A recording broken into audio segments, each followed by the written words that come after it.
Hello বন্ধুরা, আসসালামু আলাইকুম। কেমন আছেন সবাই? আশা করি ভালো আছেন। কিন্তু আমার খামারি ভাইরা হয়তো ভালো নেই, কারণ ডিমের যে দাম, যে পরিমাণ উৎপাদন খরচ আমাদের খামারি ভাইদের, সেইটাই কিন্তু কখনোই বাংলাদেশে ডিম বিক্রি করে বর্তমান যে সময়, আমি বর্তমান প্রায় রোজার আগ মুহূর্তের ভিডিওটি করছি, বর্তমান সময়ে কিন্তু কোনোভাবেই সম্ভব না।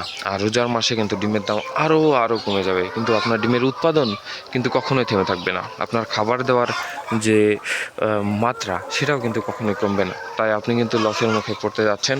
তাই বলছি যে যারা খামারি করছেন, খামারে আছে, তারা চেষ্টা করুন হয় খাবারের দাম কমিয়ে ডিম উৎপাদন করতে, না হলে ডিমের দাম কোনো না কোনোভাবে বাড়ানোর চেষ্টা করুন। তা না হলে কিন্তু আপনারা কোনোভাবেই এই খামার থেকে লাভ করতে পারবেন না।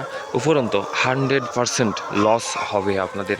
এভাবেই কিন্তু হাজার হাজার খামারি আমাদের বাংলাদেশে ধ্বংস হয়ে গিয়েছে। হাজার হাজার খামারি ডিম উৎপাদন থেকে বন্ধ করে দিয়েছে, অন্য কোনো পেশায় চলে গেছে। তাই বন্ধুরা, আপনারা চেষ্টা করুন এই খামার থেকে কিভাবে লাভ করা যায়।